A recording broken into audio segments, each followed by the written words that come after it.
Hey guys, it's Psychosis here, and today I'm here with another book review on the most recent book I read, and I just finished this book last night, and that is To Sleep in a Sea of Stars by Christopher Paolini, who is the author of The Inheritance Cycle, which is a series I absolutely love. So I was really excited to read this one, as this is his start of his new series, The Fractalverse, and it's basically his dabble or dipping his toes into science fiction. So I was really excited to read this book, see how it is. And starting off with, I will say this book is absolutely gorgeous. See, it's shiny. They did a good job, and see the side's really cool too. And then I also want to show this too, but the inside is really cool. It has that cool cover. And then, sorry, I just think the inside is like this. It's a really pretty book, in my opinion. The book itself is really gorgeous, sorry. But yeah, that's about the book. Its appearance, like the actual physical book. How is the book itself, like the story? Well, honestly, I was going into the story really excited, as I was really wanting to read it, and it's both really good and really bad, you could say. Unfortunately, I was expecting it to be like a 9 out of 10 story, something that was just amazing, but yeah, it's kind of mixed. But before I really talk more in depth, I kind of want to just briefly talk about the gist of the story. And so the story is set in the year 2257, where and in this in this book, yeah, the story is set in 2257, and basically at this time period, humanity has reached for the stars, and we're way more advanced and have basically spanning across the galaxy. Like, technology's better. Cancer is basically a thing of the past.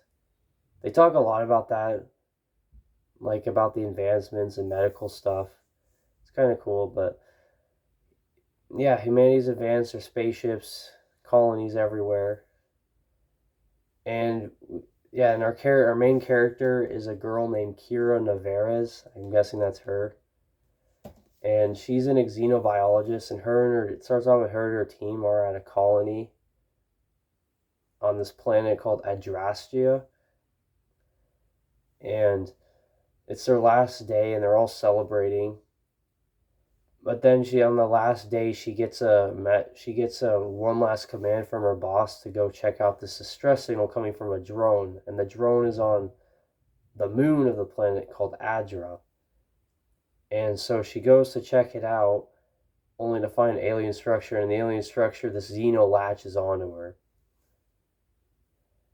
And then she wakes up like a month later to find that she's been in quarantine this whole time since that event, and then they got the whole planet quarantined.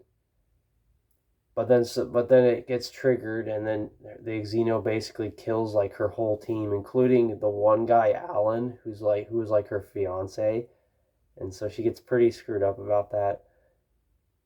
And yeah, and then because of the Xeno coming to play, the whole galaxy gets then pitted into a galaxy-wide war. Humanity's in a war against aliens and losing. So then it's up to her to try to save the day and learn about what the Xeno is. And the Xeno is called the Xeno the Soft Blade is, and what it does, and trying to stop the conflict, basically. That's the gist of the story. There's a lot more than that, obviously, but that is basically the gist of the story.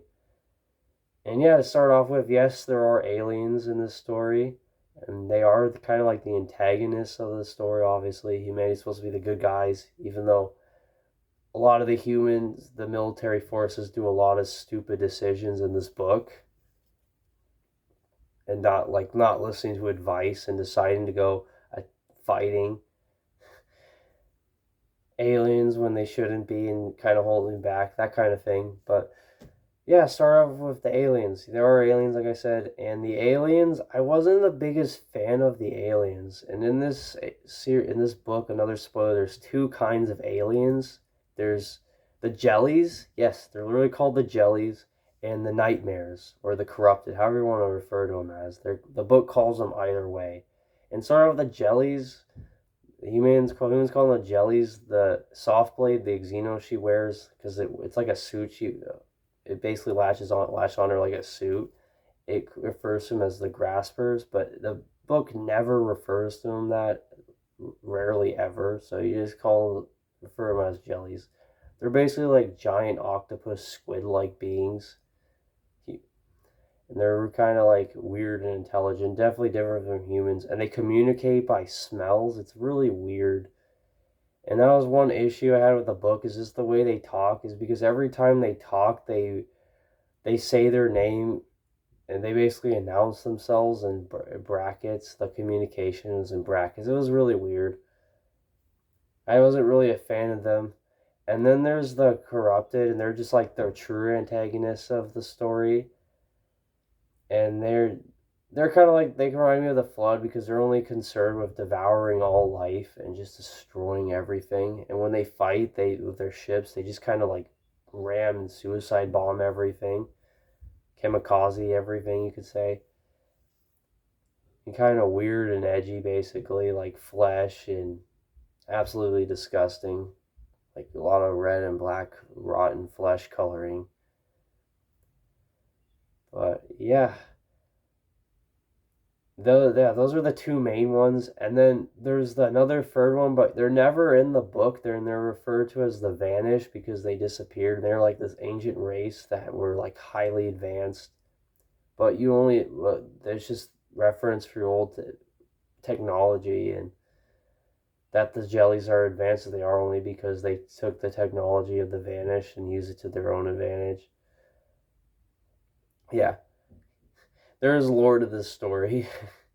And I feel like it's kind of where this story flaw is, its biggest flaw besides the aliens. It drags on so long. Like, this book is over 800 pages long, and it feels like it could have been way shorter. Like, if you were to take out the non-essential things and just stick to the base plot, this book could be hundreds of pages shorter, and not a thick 820-page book.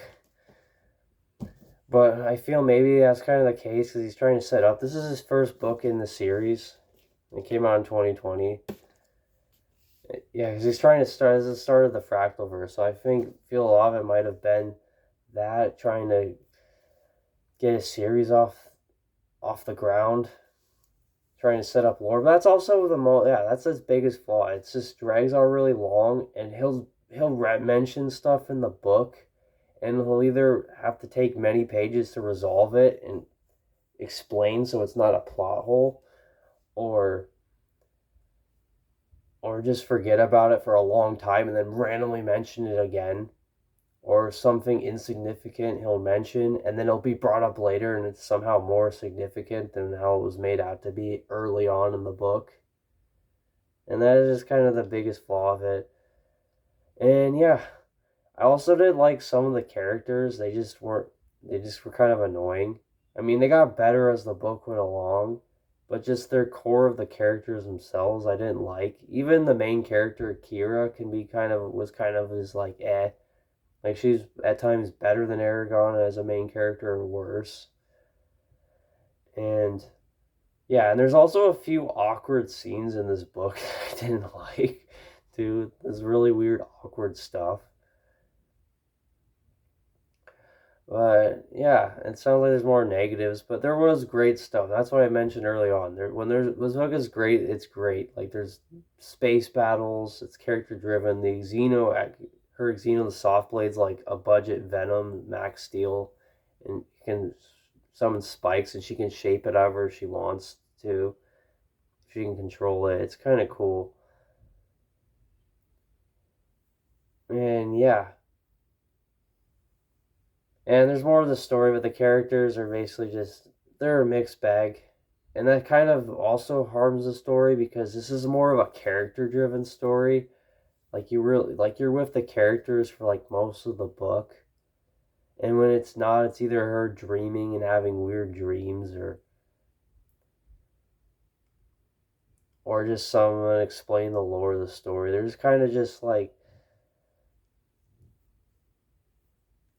a little without characters in this story. Like, everything has characters basically the whole way through.